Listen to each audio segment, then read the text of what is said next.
Di dalam Mazmur 105 ayat 15 berkata, "Jangan mengusik orang-orang yang kuurapi dan jangan berbuat jahat kepada nabi-nabiku." Nah, saya akan memberikan pembahasan kali ini menghindari penyalahgunaan Mazmur 105 ayat 15 ini dalam konteks mengkritik dan pembinaan. Nah, dalam Mazmur 105 ayat 15 seringkali dijadikan tameng untuk menghindari kritikan terhadap pemimpin gereja. Namun, pemahaman yang tepat diperlukan untuk menghindari penyalahgunaan ayat ini. Nah, di dalam Mazmur 105 ayat 15 dalam konteks perjanjian lama, dalam bahasa Ibrani kata mengusik dipakai kata naga. Dalam Mazmur 105 ayat 15 mencakup arti mengganggu, menyakiti, atau menyerang secara merusak. Nah, ayat ini memberikan peringatan untuk tidak merugikan orang-orang yang diurapi oleh Tuhan, khususnya para nabi atau pemimpin yang dipilih oleh Tuhan. Diurapi dalam konteks perjanjian baru. Dalam perjanjian baru, konsep diurapi merujuk pada semua orang Kristen yang menerima Roh Kudus. 1 Yohanes 2 ayat 20 menegaskan bahwa setiap orang Kristen memiliki pengurapan dari Tuhan, menunjukkan bahwa semua orang percaya memiliki akses kepada Roh Kudus, baik itu pemimpin gereja, baik itu jemaat, majelis, dan sebagainya. Peran nabi dalam perjanjian baru. Nabi-nabi khusus seperti Yohanes Pembaptis dan Rasul memiliki peran penting dalam menyampaikan pesan ilahi. Namun konsep nabi dalam perjanjian baru juga melibatkan semua orang percaya yang dapat menerima wahyu atau panduan rohaniah dari Tuhan.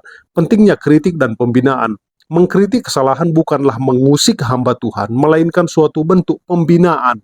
Semua orang Kristen memiliki akses kepada Tuhan dan tanggung jawab untuk membimbing sesama di dalam kasih.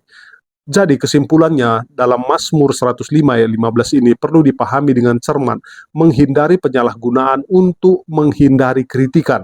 Dalam konteks perjanjian baru, penting untuk menyadari bahwa semua orang Kristen diurapi oleh Roh Kudus dan memiliki tanggung jawab untuk membangun dan membimbing sesama di dalam kasih. Kritik yang konstruktif dan pembinaan adalah bagian dari upaya untuk memperbaiki dan memperkuat umat Kristen.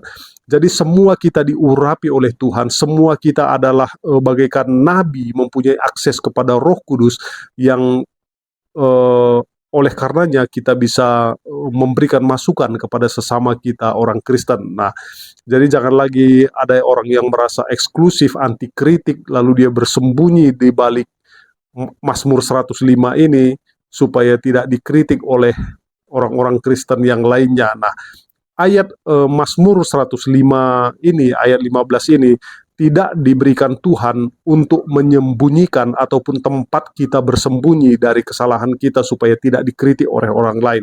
Ketika orang memberikan masukan, kritikan kepada kita, harusnya kita introspeksi diri. Nah, menyadari kesalahan kita, bukannya bersembunyi di ayat-ayat suci firman Tuhan. Nah, itu namanya kita itu sudah menyalahgunakan ayat firman Tuhan. Nah, seakan-akan menakut-nakuti orang supaya tidak mengkritik kesalahan kita. Nah, itu kesalahan besar seringkali yang dilakukan oleh hamba-hamba Tuhan supaya kesalahannya tidak dikritik oleh orang lain. Padahal kita sama-sama orang diurapi, sama-sama kita ini hamba Tuhan yang melayani. Nah, oke, semoga kita memahami firman Tuhan dengan lebih baik lagi.